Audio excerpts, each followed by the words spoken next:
shut down unexpectedly, but I think we are live. Here we go again. So this is one of those days where technology is not our friend and we realize how dependent we are, right? I'm looking at you, AWS cloud service and internet outage that has brought the world to its knees today. But no worries, because we are still here, myself and my co-founder of Helpopedia, Phil Vetrano. We are the folks bringing you youth development and doing new things and new ways to do it.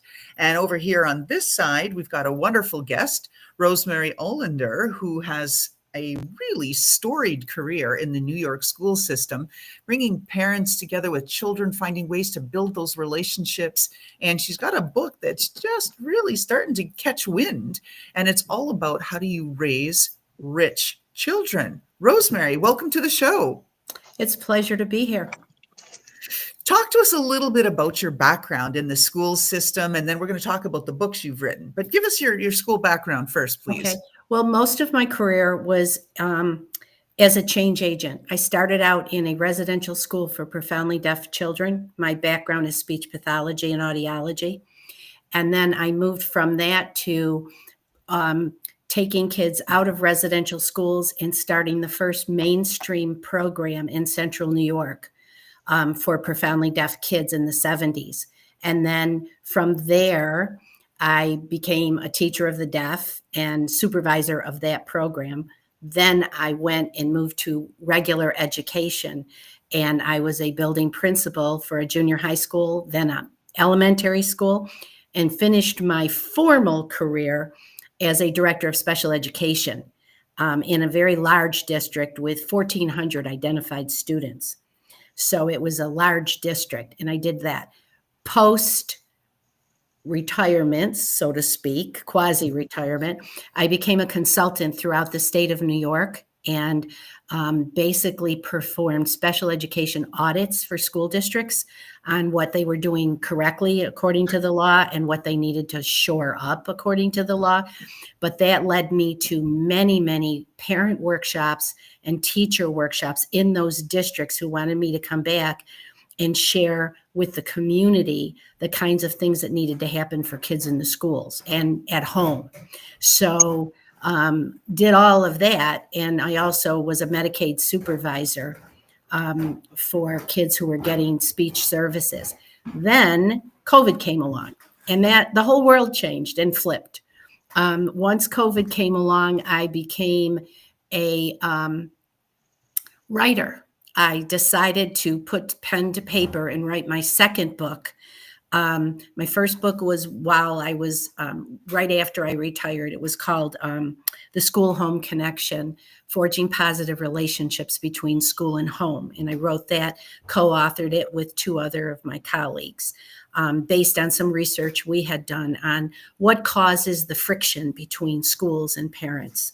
And what can we do about it? What do teachers need to do about it? What do administrators need to do about it? And then that was in 2010. Then post-COVID, 2005, I wrote the book that was a memoir, and it was a testimony to my father. And it was supposed to be just a little memoir, and it ended up being much more than that, because it is really about raising children to be rich and not needing your wallet. I mean, my signature talk is put your wallets away and raise rich kids. And that's what I'm all about now, is to work with schools, work with parents, work with educators, and anyone who provides a service to children to understand kids and know what gifts those kids need to have to become kind and resilient and happy and successful, which is what I consider being a rich person. Phew, like I said, a storied career. And so just incredible the things that you've done. Rosemary, do you sign, since you Yes, I do. have done so much with the deaf Yes, population? I do, but I haven't in a long time, because it's been a long time since I've been out of the classroom. But yes, it was a total communication classroom. Yes.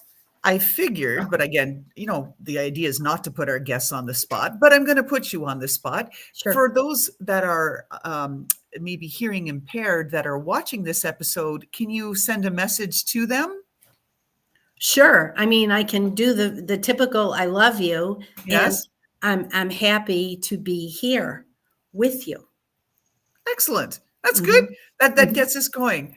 And so you've talked about a bit books too, and so that's incredible. So let's get into it. What are you seeing now that's different? Like I said, you've had a long career. What are you seeing that's different in those parent relationships and how children are being reared by their parents and what's shifting and why your book is picking up so much momentum on how to raise rich children? I think one of the things that's happening today is parents are. I've seen this my whole career.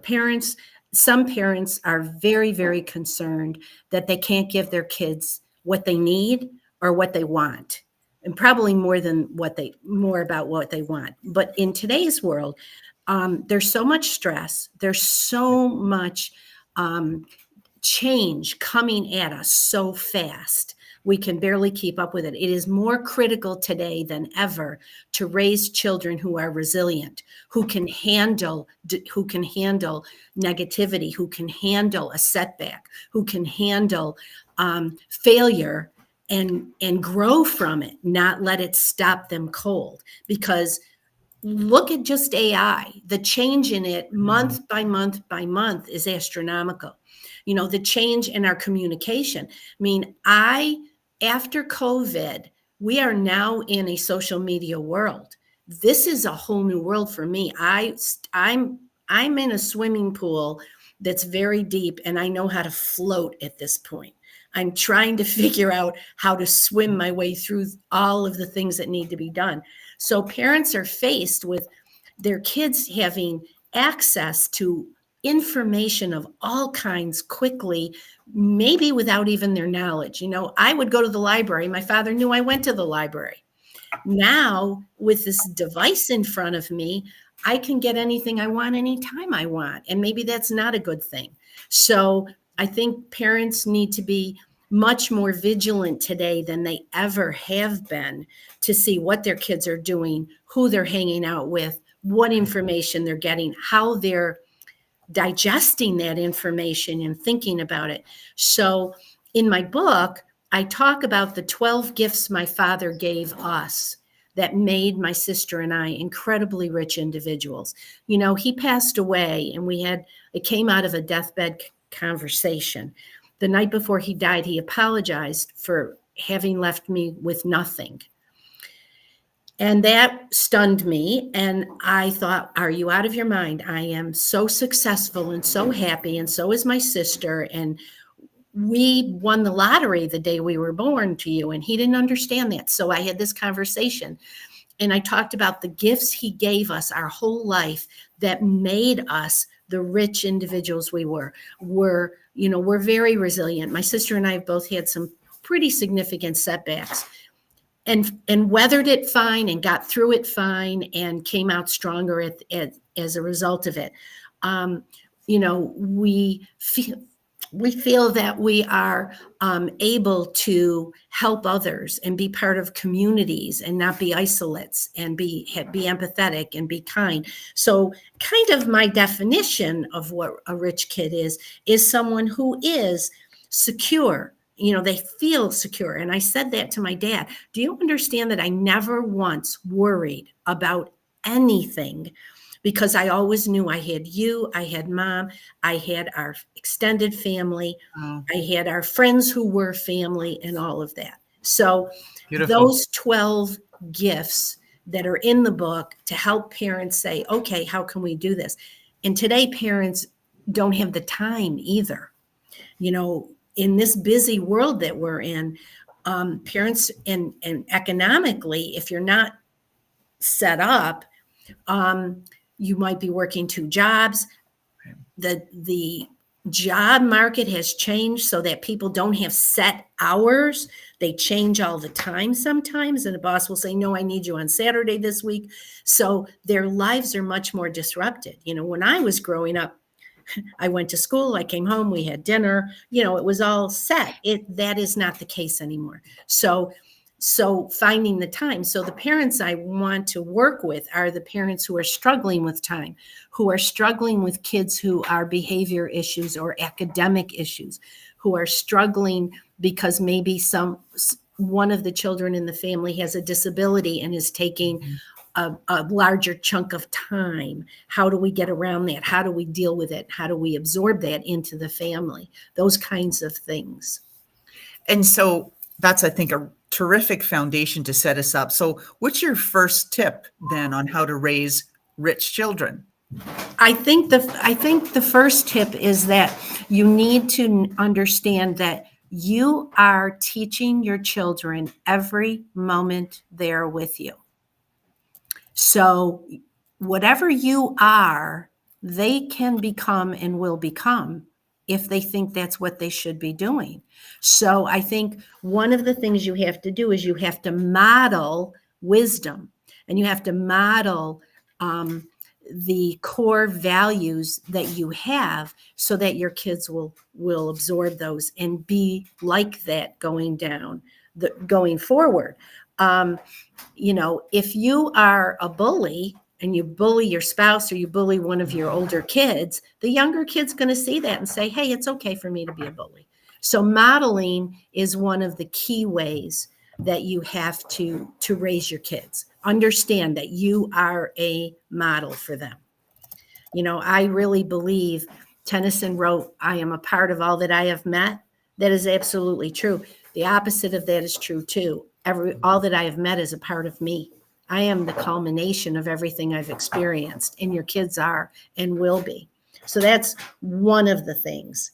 You have to think along that. When was the last time I explained to my kid why I did what I did?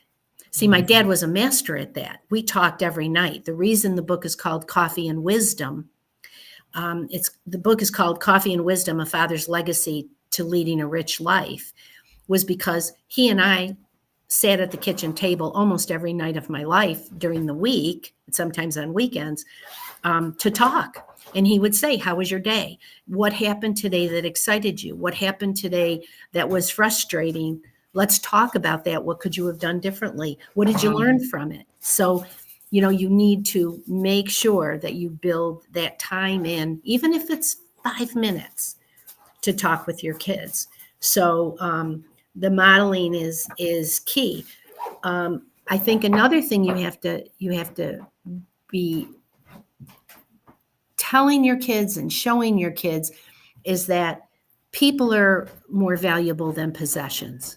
That relationships are key. Relationships are key in this world. If you have good, solid relationships with people, you're going to be more successful than if you don't. And that sounds simple, but it's harder to translate into practice. You have to just show them that people are definitely more valuable than material things. Another thing is to encourage a daily reflection on whatever has happened. I've had some parents say, well, my kids are too young to understand that. They're really not. I've seen 2-year-olds, get it when you explain simplistically, well, the reason we didn't go was because grandma's sick and we don't want to leave her alone because she might be scared. A 2-year-old understands that. An 8-year-old might get upset that you're not going to the movies like you were supposed to, but you have to explain that to them too. But you really need to encourage reflection on things, and even reflections on the things they've done. You've got a child that hit another kid. You can be really harsh about it, or you can say, well, let's talk about that. What made you do that? What happened just before? Why did you choose that way? Why didn't you come and tell me instead? Those kinds of things. Reflection, again, what is, I believe, one of the things that is really missing in our world today is critical thinking. People Yes. they're not critically thinking about things. It's either black or it's white. No, it's rarely black or white. Most of the time it's some big thing in between that you have to dissect and take apart and understand what caused it to happen. One of the things my dad used to do, and there's a chapter in the book about perspective and empathy, is he would say, when I would be upset with somebody, or I would see something stressful that I didn't like maybe someone pulled a dog on a chain too hard. And I'd say, I don't like when they do that. And my father would say, well, let's think about what may have caused that. Why do you think? My father was a great why person, which made me think critically. Why do you think they might have done that? And he said, imagine if we all had billboards on our forehead that told people where we had just come from. What if on that guy's forehead it said, I just found out I have cancer.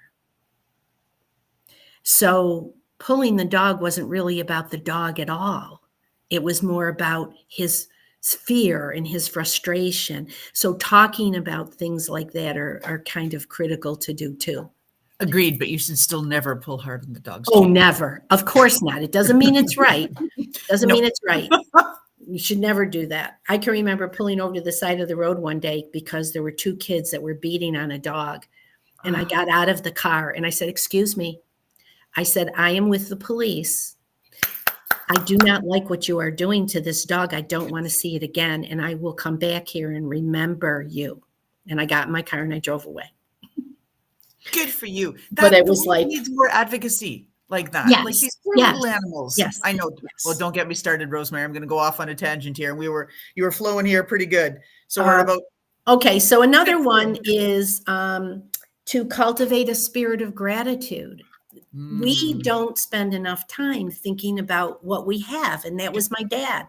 I'm so grateful that he said what he said to me because he did not understand what a tremendous influence he was in the world on people. He was a businessman and he had that influence on hundreds of people because of the kind of man he was. And he was grateful for everything. He was grateful for people's business. He was grateful for whatever little things he had. And that made us grateful for all the things we had and made us focus on what we had, not on what we didn't have, So I think that's really, it helps, there are too many people who don't think they have enough. Well, what is enough? What is enough? And if you focus on gratitude, you can understand that you have enough to keep going. Amen to that. You look at YouTube and all of this and social media. It's all about like, oh, look at this. I got this. I got this. I got this. I got this. Look at my ice. Da, da, da, da, right. It's like, look at my bag. Like it's designed to make us individually feel less than and to make it feel like we don't have anything because all these other people have their brand fancy watches, this, that, and we're like, oh, I don't have any of that. And see, and that's where I got the start of my thinking about throwing your wallets away. I grew up in a town that was very dichotomous. And because of my grades, I was with a lot of kids who came from very, very wealthy homes. Their parents were owners of businesses, big businesses, plants and corporate stuff in our town. And they were not happy. The kids, they had everything. They had the sneakers and the purses and, they got cars when they turned 16. They had all of that. But they would come to my house and spend time at my house on weekends to be around my parents because we would sit around and talk and sit around and eat because I'm Italian and my mother would feed the world. But, got 3 Italians here. So yeah, no, no question about the quality of food there. So, sure, the food brought them in, but they stayed and they enjoyed that and they weren't terribly happy with all their stuff. And I never felt that I was not rich. I never felt that I was poor. I needed that other thing that they had. So I think that's important. I think another thing is to help your kids discover what their purpose is. Pay close attention to your kids. Listen to your kids. Listen. I'm not saying to be a busybody, but yeah, be a busybody. That's your job as a parent. Pay attention to what you hear. And if things don't sound right, you need to say, is there anything you want to tell me? And they'll say, no. I'll say, well, sounds like you're in a bit of a bind with somebody or whatever. But seriously, find out what your kids are interested in, what they like, and let them be interested in their things. One of the ways I see kids and families get into trouble is when mom or dad are trying to relive what they wanted to do through their kids, not what their kids wanted to do. So I think it's really important that understanding what they are and acknowledging that to them and saying, hey, I know that you are a very kind person. I heard you tell your friend you would help them get that done so that you could go out together or something. Just pay close attention and be a keen observer of what your kids are doing. And when little kids, when they come to you with artwork that they've done, and it's like mommy, look at this. Don't turn them away. Talk about and say, oh, do you like drawing animals? Do you like doing this? Because when we turn kids away, when they've got inconsequential things to tell us, when they get older, they won't tell us the big things that we need to know. So if you're open to everything and you're not, you're understanding, it doesn't mean that there aren't consequences for behavior that's inappropriate. Of course there are. My father was a stickler. When he imposed any kind of a consequence, it stuck. It was never going to go away. No matter what I wanted or how much I begged, it was like, nope, this is what it's going to be. And there's stories in the book about that as well. But I think it's important to really find out what your kids are all about and let them see what their purpose is. And it's going to change. They're going to want to be a doctor. They're going to want to be this. They're going to want to be that. YouTuber. My father always said, you can be anything you want to be as long as you put your mind to it and you try hard, and that came to play when I had a doctor tell me I shouldn't think about going to medical school because I was a woman. Now, keep in mind, this was a lot of years ago. And I went home distressed and said, this surgeon said I can't be a doctor and my father was like, well, couple things. He's just a guy with an opinion. That's all he is. He might be a doctor, but he's just a guy with an opinion. He doesn't know you. He doesn't know your strengths. He doesn't know your grades. He doesn't know anything about you. But he said what he said to me was, I said, well, no, I'm going to be a pediatrician. He said, well, then obviously you don't want to have kids because you can't do both. And I said, the guys do. And he just looked at me, and that was the end of the conversation. And my father just said, of course you can do that if you want to do that. Until you change your mind, that's the path you set. That's okay. Let's see. Another one is to foster both emotional and spiritual growth in your kids. And you do that by showing them how to handle disappointment. And that's where the resiliency comes in, you see. So it's like, okay, if you're the kind of parent who says, what do you mean you got an 85? Why didn't you get 100 on that test? Okay, you're not fostering growth. You're fostering fear, which is going to stifle growth. But what you want to say is, okay, why did you think you only got an 85? Do you think you studied enough? Do you think you might have needed a tutor to understand it better? Again, critical thinking. That's how you build resilience, because you start saying, okay. And my father would say, what's the worst that will happen if it doesn't work out? What else could you do? And when I came to the point where I couldn't become a pediatrician because basically I have a math disability and I probably would have killed 10 people in the first week with over medicating or under medicating or whatever, trying to figure out the math of it. He said to me, well, what else do you want to do? Why did you want to become a doctor? I said, because I want to help children. I want to work with kids. And he said, well, you want to be a teacher? And I said, yeah, but I want to work in a hospital. So he said, well, go to your guidance counselor and talk about that. So I did. And that's how I ended up in speech pathology, and sort of backdoored my way into special education and then regular education. So you want to foster emotional and social growth with them. And by that, what I mean is, obviously we need to be more inclusive. we can't continue down a path where we're pitting people against people. Communities are not made up of single-minded individuals. The collective mind is worth so much more than the individual mind. And you don't get a collective mind unless you get varied experiences. One of the things I used to say to my teachers all the time, who would get upset because parents would take their kids out of school to travel, to go somewhere. So they would be out of school for a few days. And I said, listen, traveling is the antidote to bigotry. Let's Oh, bingo. use this opportunity of their traveling to do science. When we took our kids to Disney World my son was in the 4th grade, I asked the teacher what they were doing in science. And we did a science module based on Animal Kingdom, so you can do that and you can make it happen, and you should. So that's really key. And I think probably the 7th tip I would give you that I think is more critical than anything, because it is what grounds children and it is what makes them secure, is to make family the foundation of the learning.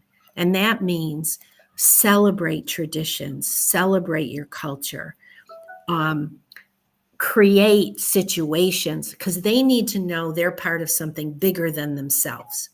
And I know that families, again, today's society, everybody's moving, everybody's Right. going all over the place, right? No one's in the same place for a few minutes. Right, exactly. I mean, I grew up in a small town and my entire family was within a 10-mile radius. I am now living in Syracuse, New York. My 3 children, my 4 grandchildren are within 6 to 10 miles from me. Amazing. By their choice, not by mine. But my son came back from Boston because he wanted to be part of the family unit, because we still carry on Sunday dinners. We still do the traditional stuff, Christmas Eve dinner, Christmas Eve, Thanksgiving. My daughter asked me yesterday, what are we doing for Thanksgiving? I said, what do you think we're doing? What we always do. As long as I can do it, we'll do it, So I think it's important. And it's not just, people again are moving. So parents will say to me, well, it's just my husband and me and the kids. No, it's not. You have extended family in your friends, in the teachers. I have so many people that I grew up calling uncle that were not my uncles, but they were very close friends of my dad's or very close friends of my mother's, or couples. And so they were like family.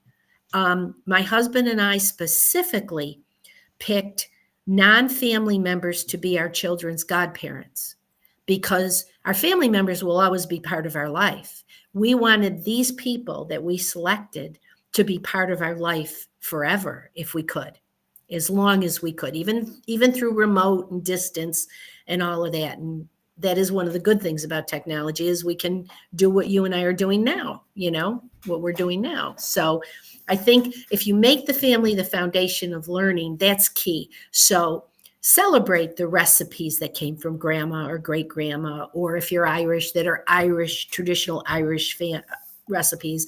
I mean, Italians have done that for centuries, because we believe that food is love. And so when you're upset, you eat, and when you're happy, you eat. And when you want to celebrate, you eat, and you eat, and you eat. Yeah, that's what you do all the time, Exactly. And I'm surprised Phil's not eating today. I'm going to pick on him. Usually through the podcast, because Phil's always got so many back-to-backs that he's hungry. By the time it's like, oh, God, I got to get a few bites in, or the poor guy's going to fade. So with that, Rosemary, what you've shared here is not only really a playbook for how to raise rich children, but really for anyone and how to have a richer life. I don't think anything that you've shared here is really limited to just childhood. So I think it's terrific advice. With that, as we wrap our show, how can people find you or get in touch with you? Well, they can go to my website, which is just www.rosemaryolender.com. And on that website, I have I have my LinkedIn contact where they could message me. I also have my email that they can contact me.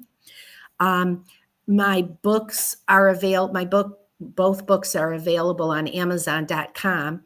The new book on Coffee and Wisdom is also on Ex Libris, Xlibris. Again, if you go to my website, they're there. Okay. I have a Facebook page for Coffee and Wisdom, and there's tips in there all the time that I'm giving, or reflections that I'm putting on there. We just took a trip to Europe, and I did a couple of reflections, because one of the things my father taught me that I realized I learned when I went on this trip, and it just hit me in the face, was that inconsequential moments or ordinary moments can become something extraordinary if you pay attention and if you want them to be. So I did this one reflection on LinkedIn about 3 situations that happened on our trip that turned regular, ordinary incidences into just extraordinary experiences. That's just it, right? The details. We're all so Absolutely. busy. We're so fixated. It's this Yeah. that we miss life happening Yeah, I around would us. say best tip ever, put the devices down and face each other and talk. I cannot tell you how it distresses me when I see parents in a restaurant with kids, especially little kids, and they're on their devices and the kids are just, on their own and not getting any talk time at all. So, Nope. yeah. And people, we talked about dogs earlier. I'm a big animal lover. I see everybody, like as in every single person that's walking their dog, fixated on their phone. They're not paying attention. The leash is too long. The dog's in the road here, there, and they're on their Absolutely. cell phone. So many dogs are getting hurt and killed. It's horrific. Like, just put your damn cell phones down. How much time do you spend with your dog or your child? Put the phone down. Right. Absolutely. Absolutely. Yeah. When I go to lunch, if I take I took my daughter and my grandson to lunch one day, and she took her phone out, and I said, put it away.